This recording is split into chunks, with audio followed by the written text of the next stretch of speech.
各位观众，大家好，我是秦碧纯，欢迎收看中嘉新闻周报。辉达海外总部选址备受关注，目前各县市都极力争抢。立委赖瑞隆质询时关切，第二座海外总部或研发中心有无可能设在高雄？且高雄符合辉达选址的条件，也有205兵工厂等好地点。地方民众也附议，希望争取辉达来高雄设点，平衡南北发展。辉达海外总部到底会落脚何处？目前各县市都在极力争抢。经济部透露，辉达提出的选址条件包含需要至少3公顷以上的土地、低密度建筑，且要高建蔽率。经济部的工作则是要确保水电无虞。立委赖瑞隆质询时，除了积极争取第二座海外总部和研发中心设在高雄之外，也强调高雄完全符合辉达的选址条件。亚洲新湾区现在快速发展，包括 AI 的辉达、AMD 等都投资到了高雄亚湾。那亚湾的核心地带就是205兵工厂，那现在也即将迁移。那未来我们会把这边作为整个企业总部，包括研发中心，包括整个商业办公室等等。那我相信60公顷的亚洲新湾区迁移之后的兵工厂，会带动整个高雄的整体发展。那我们期盼未来更多的招商进驻之后，让亚湾展现全新的一个风貌，带动高雄、带动台湾的整体发展。不只是立委质询时关心，在地的议员和民众也都相当支持。尤其高雄现在有的205兵工厂条件符合，希望争取辉达进来设点，平衡南北发展。205兵工厂也就快要整治好了，那未来怎么去发展？那其实我们市府也好，地方一直在讨论。那最近比较夯的就辉达。他来高雄、来台湾发展，抱歉，来台湾发展。那台积电也在我们的楠梓这边，左营这边有在设厂了，一样是供应商。那我们希望，我们南高雄也可以有一个比较平衡的发展。那高雄的好处就是我们水电无虞，因为也是辉达其实他们最需要，我讲就是水跟电，土地这边也解决了。我希望如果有机会的话，中央政府也好。地方政府我们会好好争取。辉达来我们这边设厂，我这介方便啊，所在个跨205兵工厂非常的大，交通也非常便利，什么厂商住进都没问题。当然，咱南部人介绍前辉达来咱家，安尼黄董事长来，阮是绝对欢迎。嘛希望伊来遮，帮阮这坚定甲阮安尼甲留起来一个互这居民有一个工作机会，当然是相对的，对这经济面对阮南部嘛是非常的好，嘛非常欢迎安尼黄董事长来，真正每一个你拢非常的期待啦。经济部表示，对辉达而言，研发总部也必须要设在顶尖大学的所在地，才能顺利招聘人才。目前辉达选址事宜已经进行1年多，有一组人力在全台觅地，最后将由美国董事做出最终决定。记者张世明高雄报道。台积电使得高雄楠梓房价大涨，连法拍屋也不例外。日前，楠梓土库地区一栋大楼内的7.4坪的套房，因为清偿债务遭到法拍，吸引9主人抢标，最后以156万得标，与大楼内最近的成交价格是相差无几。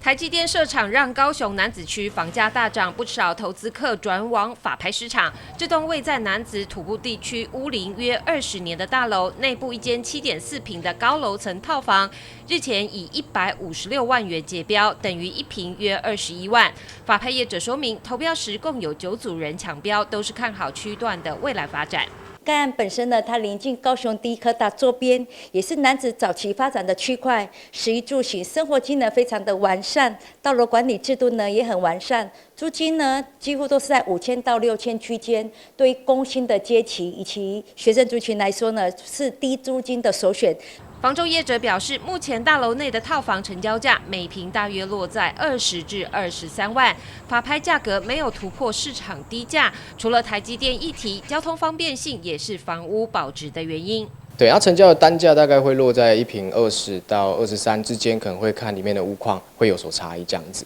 因为附近其实机能其实是蛮好的，因为也进我们的土库的家乐福，然后还有一个交通其实也是很方便的，就进国道，然后也有火车站，所以交通机能也是蛮好的。该区域附近大多是联动透天，没有大楼物件可比较。但楠梓区整体房价都较前3年上涨许多，不管是何种房型，都不会低于每坪20万。如果是以精英会馆附近的话，比较属于是透天型的区块。但是如果是以在可能范围再大一些的话，大概屋龄在10年左右的话，单价一坪大概落在26到30之间。可能会看产品别有所差异这样子。台积电带来的高房价不只影响一般租售市场，连法拍物件的价格也跟着看好。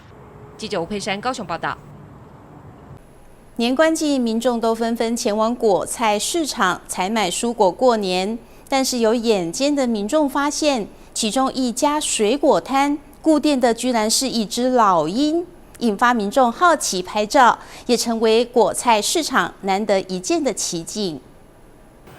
年关就快要到了，很多民众都来到果菜市场采买生鲜蔬果，好过年。但是有眼尖的民众就发现，这家水果摊顾店的居然是一只老鹰，让不少人停下脚步来拍照，也好奇市区怎么会出现这难得一见的猛禽。老鹰好看，特别。有没有看过老鹰啊？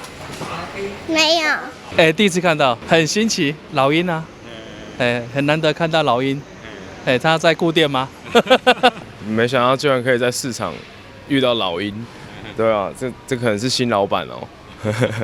原来老鹰的学名叫利翅鹰，它的主人就是水果摊的老板。闲暇之余想养宠物，经过打探之后，发现有人养老鹰，好奇之下开启了他的饲养之路，而且还帮老鹰取名叫做 A 玛，现在也成为果菜市场上招来生意的活招牌。养个不一样的宠物，这样觉得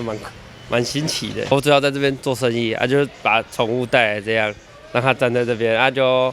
让他在这边看，这样当做一个招牌。台湾有开放5种猛禽可以饲养，这个是其中一种可以饲养的，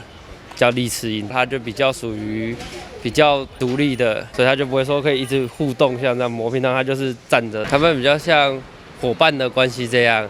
就是训练好，你们跟他培养好默契。你给他一个指令，他就会知道要做什么。饲养管理上要比较严格一点，训练好的话就可以去放飞，野外放飞运动，当做平常的训练。然后有时候也会去田里面帮农民赶一些害鸟。不只是顾店，现在连高雄市立动物园也找上老板一起配合，深入偏乡做公益，让小朋友看到难得一见的猛禽，发挥最大的鼓舞效果。偏乡儿童的学校带他们去参访这样。对啊，就带着老鹰去给他们看，然后跟他们互动。小朋友看到都很兴奋啊，他们都发疯了。由于老鹰是鸟中王者，性格孤傲，因此想来拍照打卡的朋友，建议还是要保持一点距离观看，一样可以欣赏到鸟中猛禽利翅鹰王者不凡的英姿。记者张世明高雄报道。高雄新兴区有加奈炒米粉和综合汤的店家，是在地人非常喜欢的早餐选择。一碗综合汤，满满的配料，再搭配一份炒米粉，百元有找。就连附近的上班族也非常的喜欢，还会特地请老板帮忙保留餐点。一大锅的汤里头满满的内脏，大肠、小肠、猪肚、菜头、猪血，统统都有。早餐来一碗料多实在的综合汤，乳白色的汤底，浓郁的大骨味，冬天喝下肚是双倍的享受。所有的内脏食材通通都是当天早上处理后烹调，有一部分的品项为了确保品质限量供应，想品尝的顾客可得趁早。真好吃，我吃30几年啊，猪血综合汤，他们的汤头熬得很棒。都是大骨去熬的汤，综合汤里面的东西非常的丰富啊，好吃，然后料也很实在，就料蛮多的。我都吃大肠头猪血汤，然后菜头跟有时候很快就卖完的菇仔肉，就吃起来蛮舒服的。就觉得就是好吃啊，是综合的，还有肉皮啊、骨拉巴都有。我们肠子的油，就是像大肠、猪肚啊、干莲那些的油，我们都自己去，因为外面一般。那个他们去的话，厂商帮你去的话，可能比较没有去那么干净。我们都自己去的话，我们汤头就会比较清甜。那再加上用我们大骨跟那个菜头去熬的话，就是其实蛮多女生也都很喜欢这种口味。那像我们的猪肉都是用当天的，然后猪血也是当天，它可能2点做完，4点送，那我们下午12点就卖完了。客人比较喜欢这综合，因为它口感比较多，种类它有猪肚、干莲、小肠、小肚、生肠、生肠头、猪血。那它口感变化每个都不一样，所以它吃起来会比较多变化。把内脏处理的无微不至，即便花非常多的时间，老板依旧坚持把最好的品质呈现给顾客。想再加一份主食，可以搭配炒米粉，一份简单的炒米粉加入特制的酱汁与肉燥，简单的幸福滋味，就连附近的上班族也超爱，甚至会请老板帮忙保留餐点到中午的用餐时间。米粉跟面啊，我们都是会炒一部分。那大概是一个时段用完以后，等客人有需要我再会炒，因为像面的话，你先炒起来放着，它容易被风吹干。那这样的话，其实面的本身的风味就没那么好的，所以我面的话，像我都比较注重现炒。那米粉的话，就是其实有一个保温功能在，而且我们米粉卖的是最好的，所以就是只要没有，我们就会马上炒，就是让客人就是可以持续吃到这样。那像我们有一个客人，他们就是综合汤加菜头。然后再一个大米粉啊，因为我们大米粉的量其实蛮够的，其实这样一来100元内就够了，其实是蛮有饱足感的。就是男生的话吃也是没有问题的。没有客人的时间，老板也没闲着，赶紧在一旁烹煮食材，让比较晚来的顾客也能吃到热腾腾的炒米粉以及综合汤。记者魏国庆、陈英君高雄报道。可以吃到高 CP 值的中餐，对上班族而言是相当幸福的事。左营区有家烧腊店，店家贩售的招牌五宝饭，一次可以吃到5种的主菜，非常的霸气。再搭配特制的港式葱油，深受在地上班族的喜爱。44号，44。对上班族来说，吃到一顿美味的午餐是一大享受。左营区的这家烧腊饭是当地许多上班族的爱店，用餐时间人潮络绎不绝，更有许多公司行号团购，员工分工合作，在厨房忙进忙出，让美味的烧腊便当在用餐时间交到顾客手中。而现场也有不少第一次来买的民众，被烧腊的香气吸引，大部分的顾客吃完都会再回购。因为就觉得看起来好像还不错，所以就想说要试试看。因为我之前有听说过这一间，但我没有买过，所以就第一次来买看。3宝饭跟5宝饭，感觉很好吃。我常常吃它那个是烤鸭，好好吃，因为它肉里面咸咸、甜甜，比较那个肥比较脆，吃起来还不错。都吃3宝或4宝。烧腊店多半都会贩售3宝饭，但这家店最特别的是超霸气的5宝饭，一个餐盒里有5种烧腊的主菜，通通吃得到，再搭配3样配菜以及半颗蛋，对顾客来说是非常幸福的高 CP 值便当。另外，店家特调的港式葱油更是整个便当的灵魂，这样的组合吃下肚，让顾客补足体力，继续为下午的工作奋斗。觉得它的鸭肉口感还不错，酱汁的味道吧。也蛮特别的啊，蛮符合我个人的口味啊 ，CP 值够啊，因为菜色也不错啊，都是现炒现煮的啊，很好吃，很香，比较常点烧腩跟烧鸭，对，那感觉不像是那种在市场会吃到的水准，对，就真的很好吃，分量很够，像我都点少饭，因为分量蛮大的。然后售价的话，其实也都蛮合理的。我们5宝饭就是我们是用5种肉都有，我们每种肉都是产地都是台湾，我们是不用进口肉的，所以比较新鲜。我们每天都是每天配送这样。那种烧腊饭其实大众都很喜欢港式的葱油，所以我们做的味道也是蛮符合大众的口味这样。有非常多的客人每星期都一定要来报到，店家不论是在肉的处理还是配菜的品质都相当讲究，加上给料非常大方，让顾客可以吃饱饱。记者魏国庆、陈英君高雄报道。传承超过1甲子的南区湾里火城面以狗母鱼酥闻名，之前历经疫情，老店翻修，甚至狗母鱼短缺，曾经停卖狗母鱼酥。一直到今年初，老店新开，也重新找到新的鱼货，狗母鱼酥面才又复出，让许多的饕客重新找回难忘的好滋味。看到这一大锅油炸锅，师傅正一块一块将狗母鱼浆放入油锅炸。师傅一边将狗母鱼浆裹粉，一边放油锅，一点都不怕被油烫到。原来这就是传承超过1甲子的南区湾里之名，狗母鱼酥好滋味。现在一点开下几斤啊？哦，那10多斤呢。位在南区湾里路火城面店，从民国49年创立时，当初并没店面，只靠着第一代镀火成挑担贩卖，到现在传到第二代，甚至第三代年轻辈也逐渐接棒。期间遇到疫情将店面翻修，加上2年前因为狗母鱼货短缺，曾经停卖狗母鱼酥。百姓仔面店的特色来讲，阮是拢手工料，阮主体就是这个高宝鱼酥，这个高宝鱼酥当然是伫疫情的时阵拄海洋生态问题停产，停产差不多伫个冬外，阮迄阵无迄个高宝鱼酥。疫情过了夹着我伫遮去即间旧店，搁倒阵翻修，搁倒阵起的时阵，迄阵起好，有先暂时伫明兴路先做一间店面，先落去做。即摆做完了，得搬过来即边，夹着鱼量有所以讲即站大家要食高宝鱼酥会过来火车面店食。一直到今年初搬回老店，6月重新找到鱼货，才让狗母鱼酥重新上市，而且客人也渐渐回流，不管是老顾客或远道游客，甚至过路民众都特地来品尝。这物件是咧食超饱的啦。这是按照配大料大料我看你头家己加好少，加几好钱呢？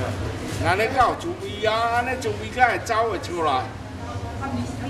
用我面。伊就伊的高宝酥嘛，猪仔姜猪仔葱仔猪，这个口味就都无共啊。以前一站的鱼仔无货捌经过一站迄时会足想要食这鱼酥。好，迄阵大家都在种。迄阵都欠货啊。看网路过来的，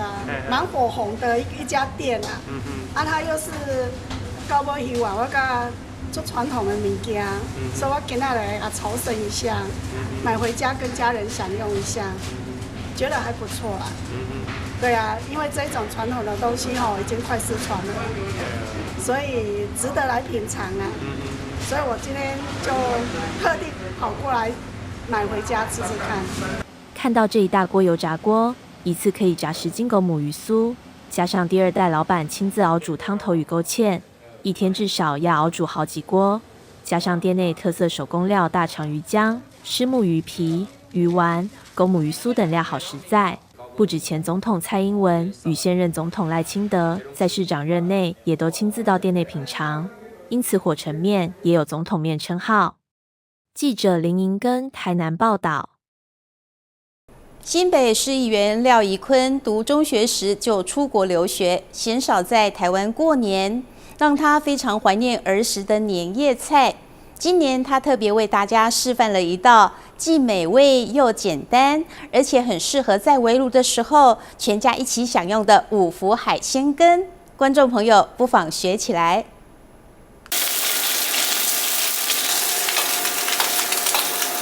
其实这个还真的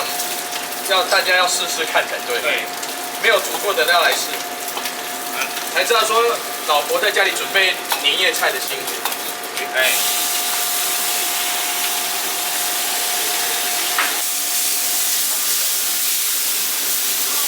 这里面有干贝、有扇贝，然后还有虾仁啊，有大白菜、萝卜丝等等啊，还有笋丁啊，这都是我们这道菜福气海鲜羹所必备的。将备料一个个放进锅里拌炒，加入高汤、太白粉勾芡，一道美味又下饭的五福海鲜羹就完成了。我比较本身不会煮，我就会建议大家用一些比较简单的料理啊，像我有做的这个就是福气八宝海鲜羹啊。其实你只要一开始先把一些料都准备好的话，然后再逐一的把料放进去。那后面呢，最主要是后面那个勾芡，勾芡在旁边一边下勾芡的时候，一边手就要搅拌。那搅拌的话，避免因为勾芡如果你不搅的话，它会结成块，确保勾芡没有结成块的时候，那它出来它就是一个很漂亮的形状。在三峡的一个很知名的餐厅，它今年就有推了一个年菜，其中有一个我非常喜欢，叫做麻香土鸭锅。那它呢是用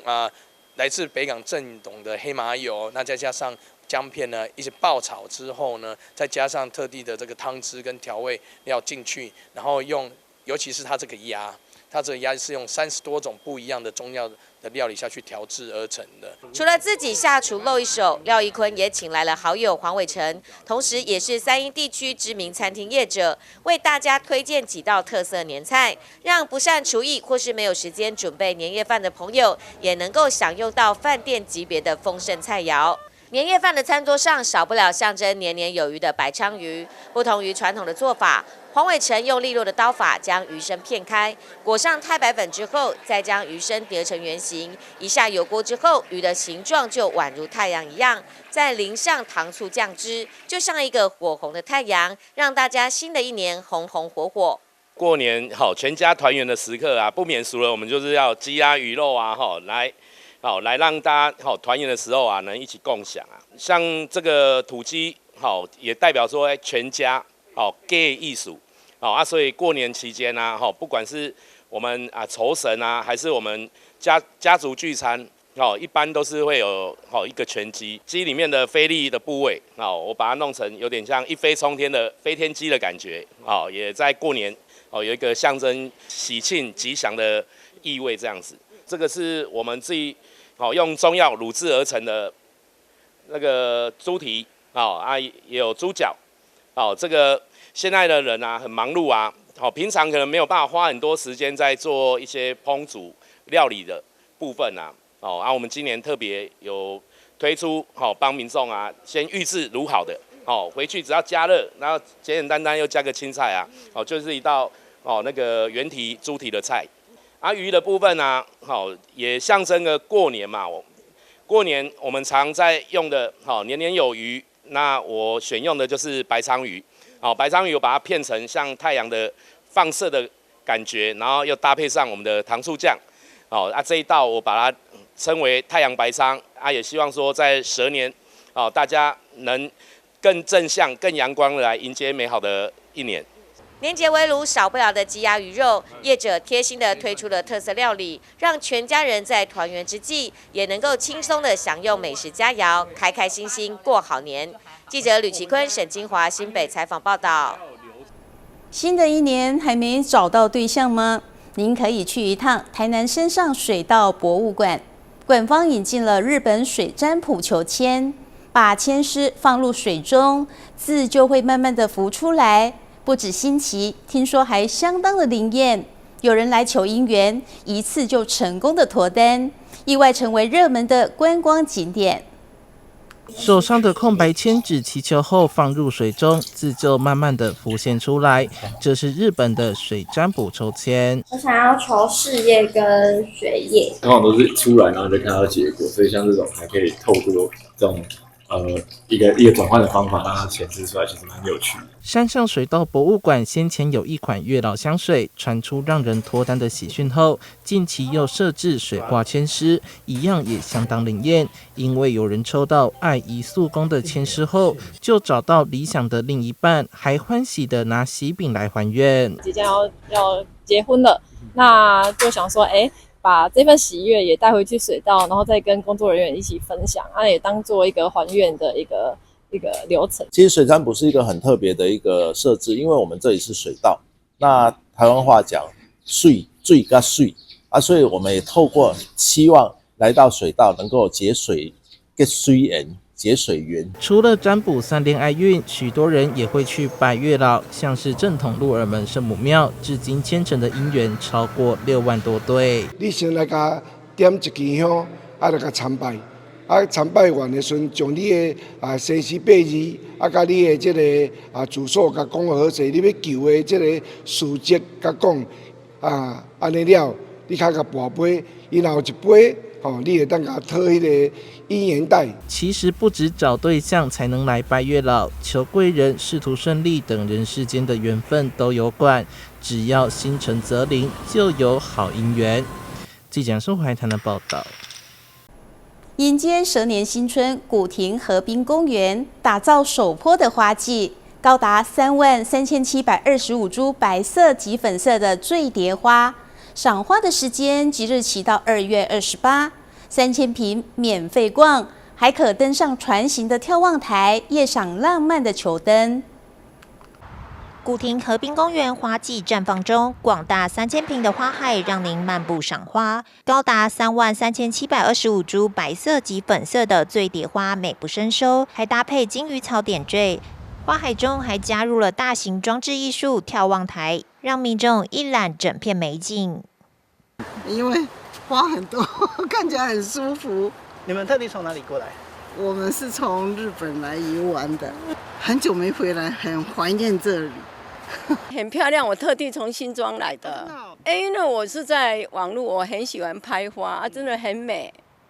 非常的美。因为这个花就是各种的角度都不一样啊，拍起来是很美啊。古亭河滨公园拥有花海种植区、新型拱门装置艺术、篮球场、自行车道等休憩空间，是在地许多居民及游客游逛景点。今年也将在水利工程处的规划下改善周围硬体设施，让大家可以就是范围其实大概就从永福桥下，然后一直到就是我们种花海这块位置这样子。那主要其实现况可能各位里长可能都比我更了解目前的状况，好，比我更了解目前的状况。那现在桥下的部分其实原本有溜滑梯跟沙坑嘛，那其实现在溜滑梯有在用，可是其实很少人在用，因为之前好像有不合格的部分嘛。然后还有就是这个是停车场，现在已经也填起来了嘛。然后跟那广场，然后厕所的地方，跟那个有爱心拱门，跟我们现在就是种花海那一区。那我们现在就想说，就是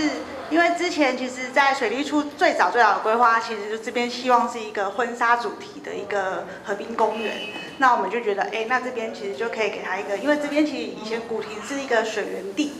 对，然后我们就觉得，那我们给它一个就是恋水源，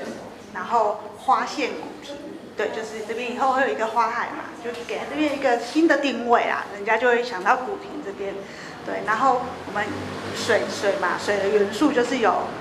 冰，然后水跟云，我们希望用这3个元素，然后去做一个设计的构想，然后也可以让小朋友去认识说，原来水有这3个元素这样子。那第一个就是桥下的改造的部分，那桥下的部分其实我们就是把溜滑梯拆掉了。然后因为那边好像有一个地方都会有流浪汉在那边睡觉，所以我们就把那个平台也拆掉，然后整个就是把它变成一个广场，然后还有就是配上我们有就是柱子有彩绘，然后广场的部分呢，我们有做了一个水滴造型的一个雕塑，然后下面会有一个就是一个涟漪造型，就是有点像水源的一个构想一个概念这样子。那其实主要这边会整个打成广场，就是因为这边其实是最凉的地方嘛。然后就可以来这边，其实就来这边休息啊，骑脚踏车过去休息一下，然后拍个照这样子。然后再来就是最主要是游戏场的部分，就是在桥旁边，然后停车场，原本停车场是这一块填起来的地方。那我们刚刚有提到说是用水元素去做一个发想嘛。那其实现在看到有一个从最旁边有一个水的一个涟漪的一个弹跳床的部分，然后有再来就是一个云朵造型的。秋千，然后还有一个云朵造型的一个很大组的一个地景游戏场，然后一个冰晶造型的攀爬架，然后还有就是很有趣的就是，我还有一个彩虹步道，一起就连接到我的一个天空的部分这样子，就让小朋友觉得，这是一个很大组的一个很有主题的一个游戏场。那这边就是刚刚提到的那个涟漪地景的部分，它是一个可以弹跳床地。那整片是可以弹跳。对，然后再来就是刚刚那个冰晶攀爬架的部分，然后这就是刚刚提到的那个就是云朵造型的一个，它其实是一大组啦，就是可以在上面爬，然后也有溜滑梯可以往下溜这样子，然后还有就是我们有设一些座椅，就是云朵造型的座椅。那刚刚有提到就是彩虹步道的部分嘛，其实就是让小朋友觉得，我来这边玩以后，其实也可以有一点点，就是可以教他们就是有点教育的意味这样子。然后旁边有几棵树啊，其实我们都把它保留下来，然后可以做一些就是那种就是一些休息网，可以在上面休息。可是其实也会觉得还蛮好玩，总比我这边做一片就躺在那边好玩这样子。河滨花海一直到2月底，欢迎民众到此感受这迷人的景致，留下美好回忆。记者翁俊台北报道。迎接新年，石鼓文创推出全新的时空魔花，利用光影和声音等创造艺术，将整个空间设计得如梦似幻。展览即日起试营运，2月8日魔法森林市集正式开幕，邀请游客前往体验。这处隐匿在百年糖厂的神秘角落，石鼓文创透过惊人创意和艺术手法，推出全新巨作《时空魔花》。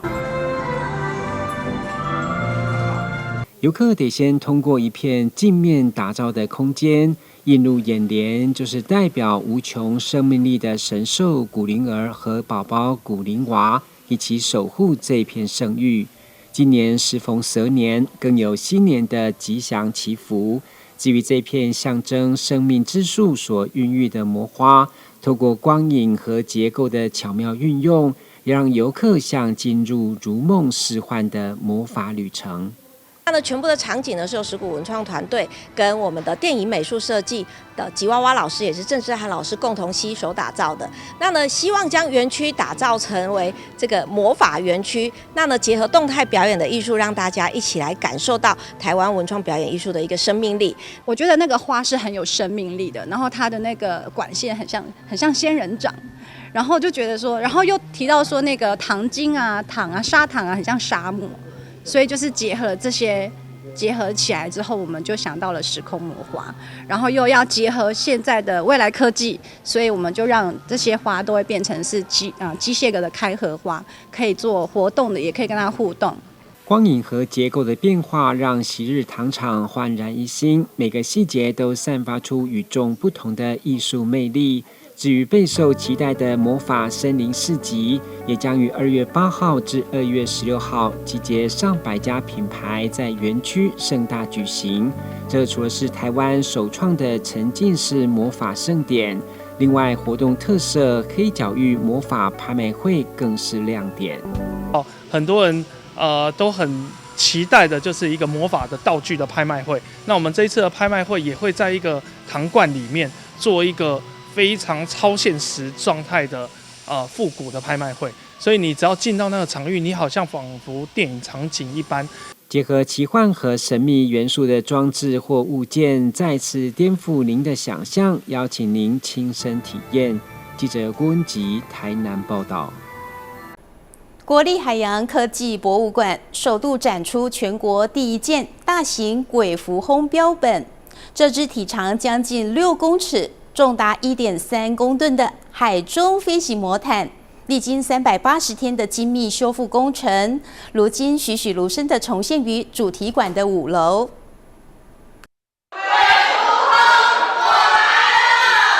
全国第一件大型鬼蝠魟标本，以栩栩如生的姿态重现于海科馆主题馆5楼，真的是超巨大。最厉害的是成功挑战软骨鱼类的标本制作。像这样软骨鱼，它要保持它的体态以及不皱缩的状态，其实是非常非常困难的。那这只动物呢，它又是全世界最大型的双吻浅口蝠鲼。好，那我们文献上最大记载它是可以到9公尺，那这一只是将近6公尺。所以我们称过它的体重是1.3公吨，非常的惊人。那制作过程中，从取皮一直到揉皮，一直到复原，其实都是一个非常艰困的过程。所以大家可以看到这个成品，就像它又活过来一次一样。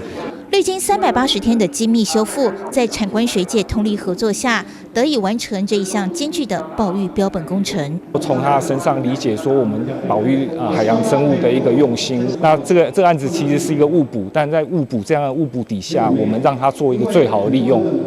让这整件事情从一个误会当中，最后得到一个好的 ending。那我们希望这整件事情带给大家的教育意义是往正向方向去发展。这种滤食性的海洋生物，在1980年代在华东海域相当常见，但现在已列入濒危物种。这个鱼基本上来讲，它前面那2片叫头鳍，鳍就是胸鳍的鳍，头鳍那是导引那个水流，吃东西的时候让食物可以导引那个水进到它的嘴巴里面。但现在很少，海保署把它列入保育类动物，所以现在是不能动它的。我们期待进补了之后，这个资源会恢复了，我们可以在海上可以看得到。栩栩如生的鬼蝠魟标本，未来将作为海洋生物教育及生物保育的重要教材。把它当成我们各级学校学生学习海洋生物保育的一个重要的一个学习的一个素材欢迎大家一起来。标本制作过程充满挑战，感谢产官学界齐力协助。真的是产官学除了海保署移转物件，那博物馆呢承接这个作业，还有我们的民间公司，真的要感谢，不管是金鱼龙有限公司还是川星那个有限公司他们的协助，我们才有办法留住这个物件。那这个物件呢在处理的过程里面，其实手非常容易受伤，因为它的皮呢都充满了盾鳞。我们自己在制作的过程里面，通常处理一次的一个作业，如果不小心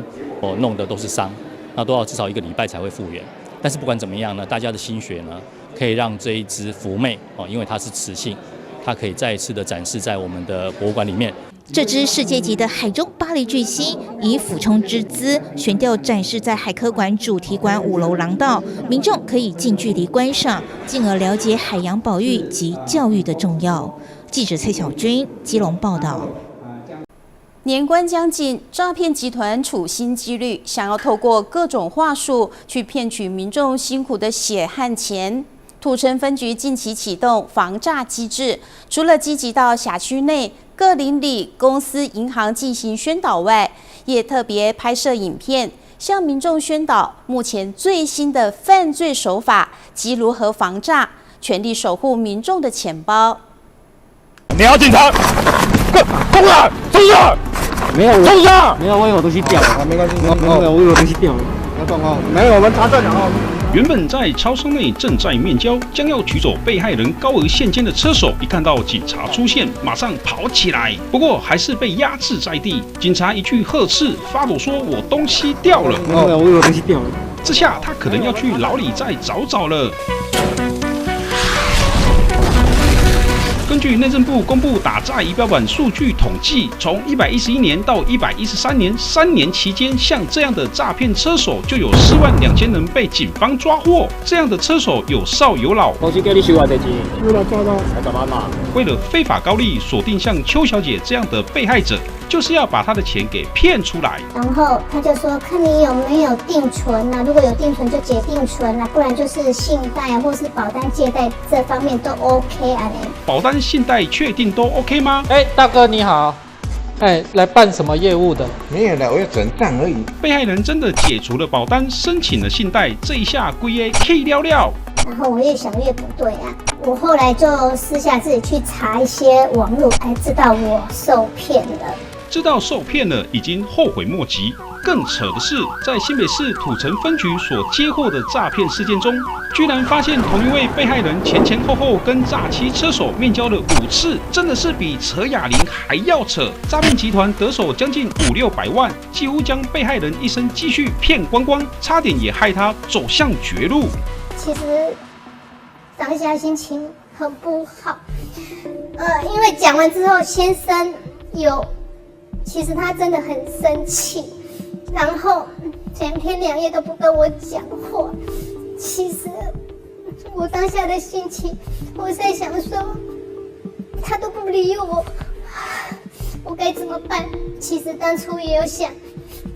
轻生的念头。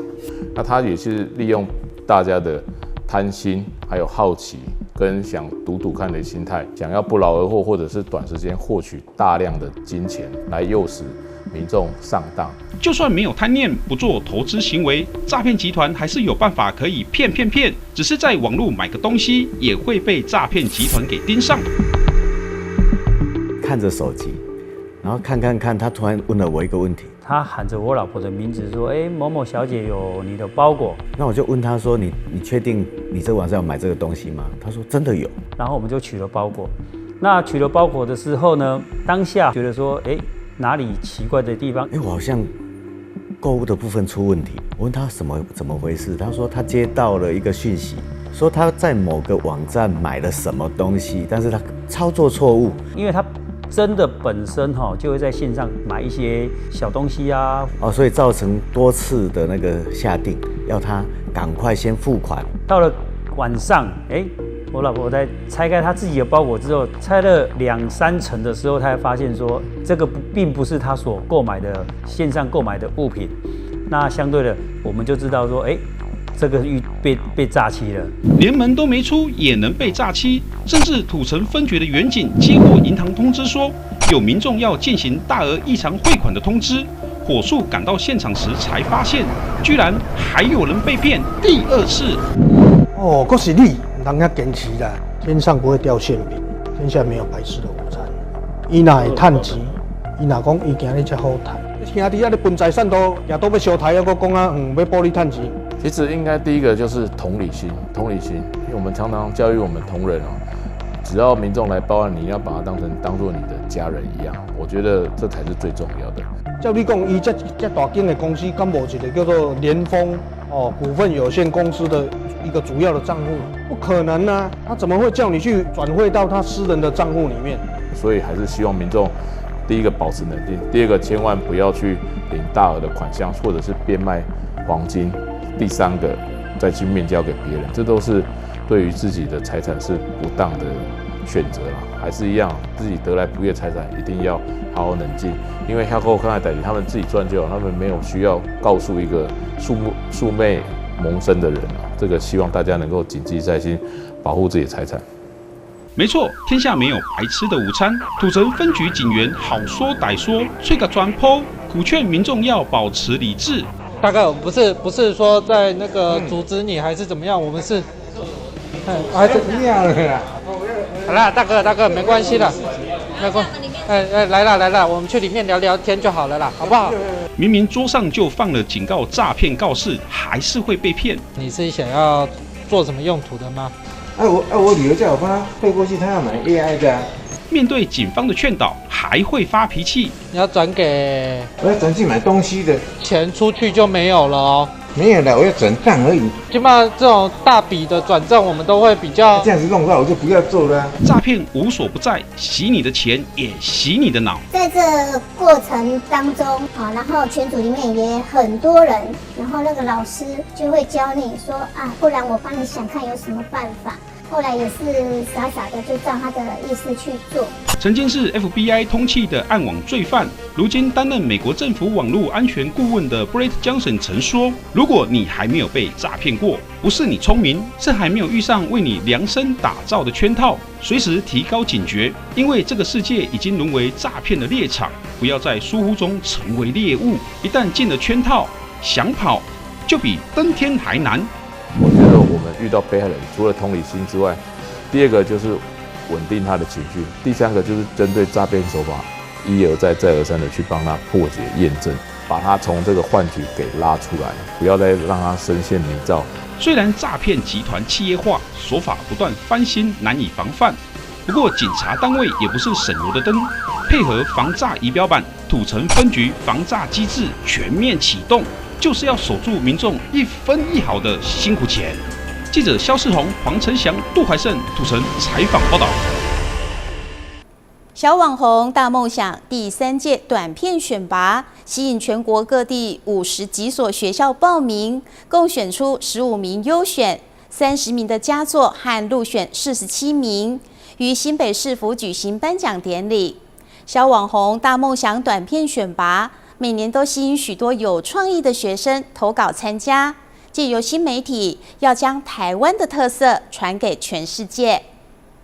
小网红大梦想第3届短片选拔由新北市教育局、台湾文化创意学会与中华少年成长文教基金会联合主办，邀请全台国高中小学幼儿园的学生，以联合国永续发展目标 SDGs 为主题，拍摄短片活动。选拔活动共吸引全国各地共54所学校报名参加，经评审选出15名优选、30名佳作、47名入选，共92名获奖者。19日在新北市府举办颁奖典礼。台湾文化创意学会理事长朱琦表示，小网红大梦想短片选拔自2022年开始，每年都吸引许多有创意的学生投稿参加，从联合国永续发展目标为主题，借由新媒体将台湾的特色传给全世界。小网红大梦想这个短片选拔活动呢，是从2022年开始。在疫情之后呢，我们有一些专家学者就对于这个整个的台湾的经济发展啊，然后还有这个一些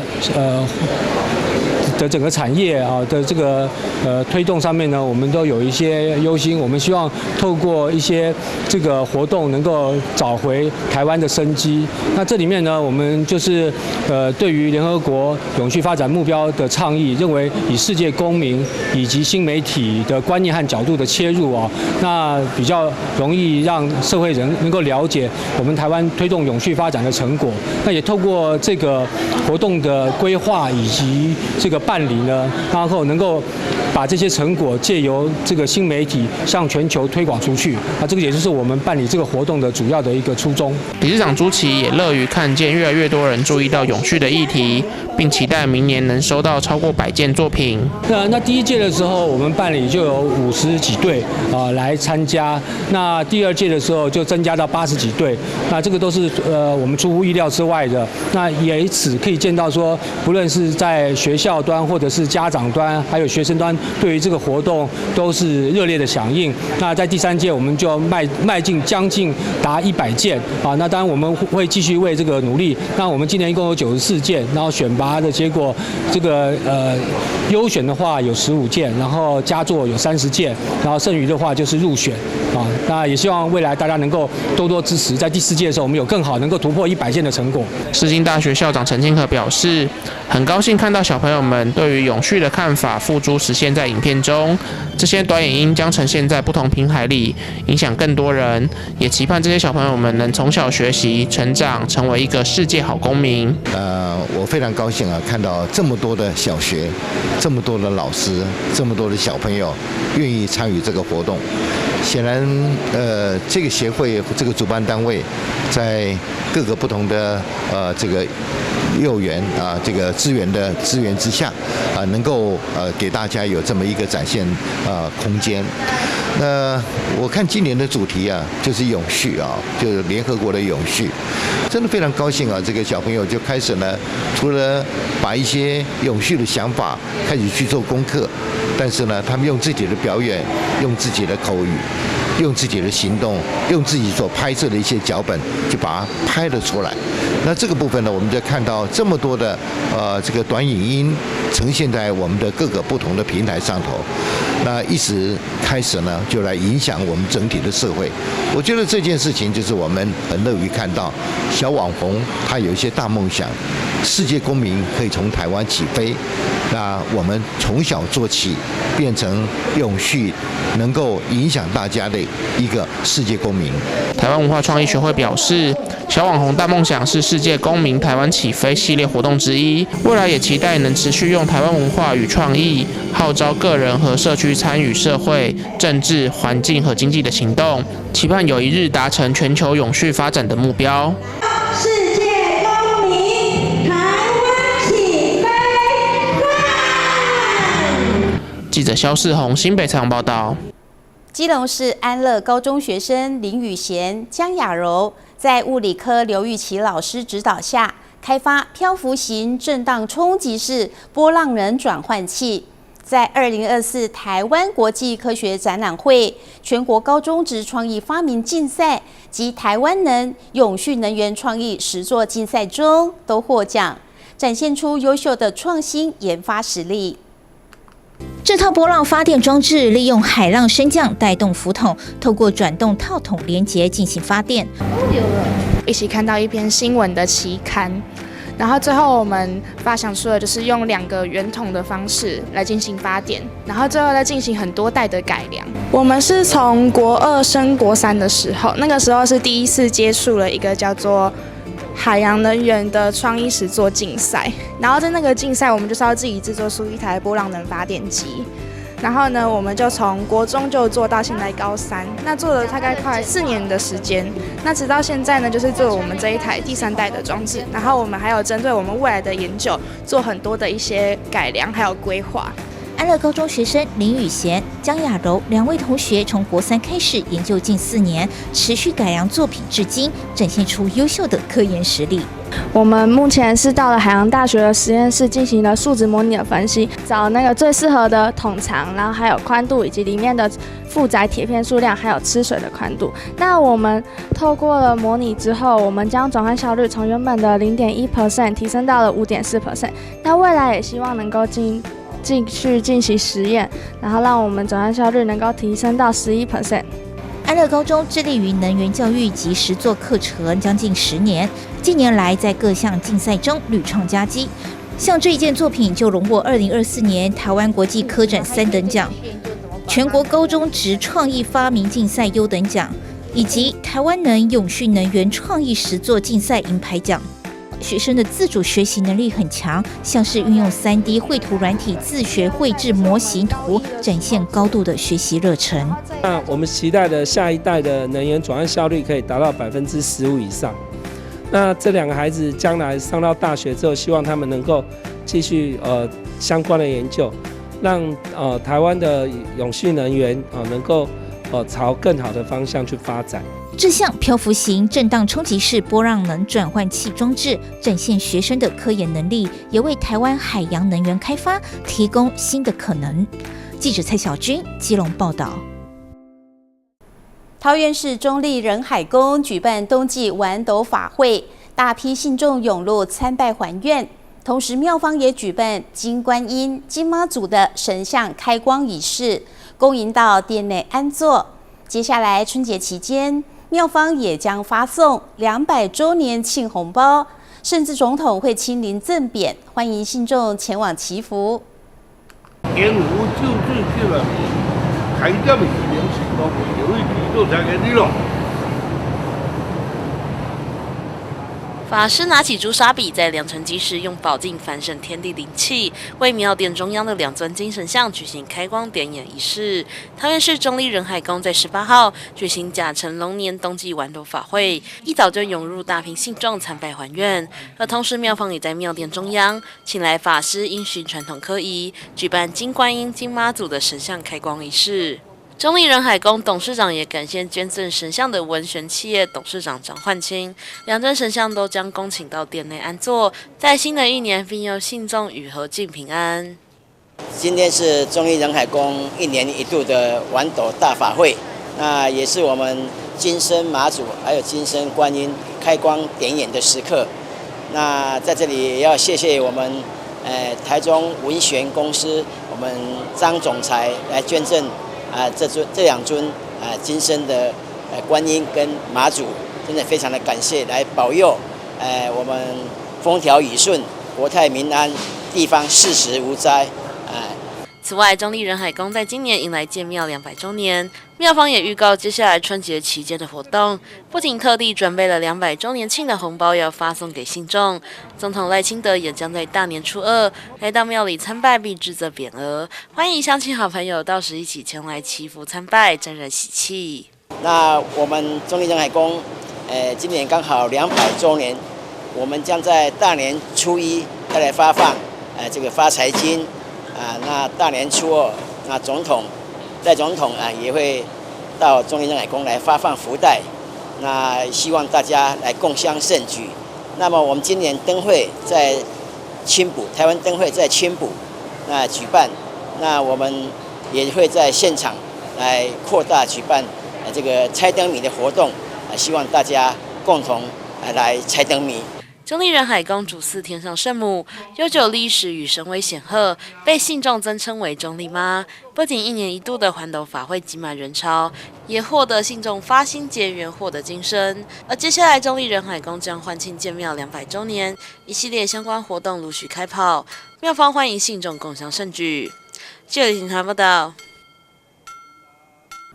台南以美食闻名全国，5条港里的志工队更将它发挥得淋漓尽致。关怀据点供餐服务8位志工大厨的好手艺，让这里的长辈拥有好口福，而且吃得健康又卫生，同时更具关怀的意义。每天将料理完的餐食送到里内独居长辈家中，实在足甘心美。五条港里志工队成军多年，志工人数将近50位，平均年龄80岁左右。说这团是3000岁志工队也说得过去。虽然大家都有点年纪，但个个都热情活力满满。在里长沈连哲、志工队长陈其火的带领下，大伙发挥所长，照顾里内长辈，不遗余力。就感谢阮社区这志工爸爸妈妈啦，大家都真的上了年纪了。而且其实大家70、80岁，好，我们这个志工队供餐的服务已经做了6年了，今年迈入第7年，大家越做越高兴也越快乐。但是我们真的很感激他们为社区的长辈还有来上课据点的这些老人家长辈们，做供餐的服务。志工队8大厨个个身怀绝技，煎、煮、炒、炸，任何菜色都难不倒他们。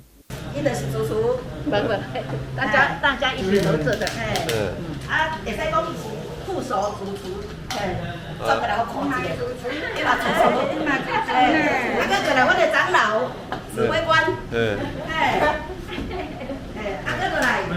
我就为，因为我们的菜都是他在洗得很干净，真的他很会洗。他炸的方面跟煎的方面就是我们这一位，炸的煎的就是那一位。我们的大锅汤啦，换瓦斯就是我们这位大哥。没有他不行。五条港里志工最高年龄是84岁的张玉子，而张桂干、王秀荣、龚秀娥、黄惠美、陈素粉、郑习江、李茂松也都70多岁。其中，陈素粉更是一间知名汕头意面的老板娘，将生意交棒给第3代后也没闲着，现在更把烹饪专长奉献给了志工队。我在刘家汕头面已经退休了，就是下一代来接手，然后我就闲的闲逛就听人家说，这边刚好有缺厨房的帮手，那我就过来帮忙。这样子有在运作，头脑比较不会痴呆头脑也比较不会退化可以增加我们的见解，一些吸收一些知识。因为我是一个残障者，我车祸到现在已经40几年了，伤口还没有痊愈整天在家里就是多愁善感啦，心情很不好啦无聊的时候就感觉这个只脚的疼痛又不能再开一个刀已经那么久了，骨髓炎了，只好出来跟大家打成一片，可以调治我心里的压力，也可以去除我心里的痛苦，又可以大家很和乐融融，感觉到说做志工很快乐，刚好有这个机会让我来服务。里长沈连哲说，志工们每天料理及送餐点真的很不容易，非常感谢五条港里志工们的辛劳，每一位伙伴都是在地的宝贝，希望大家给予更多掌声及感谢。五条港志工队赞！记者张硕维采访报道。感谢您收看中嘉新闻周报，我是秦碧纯，我们再会。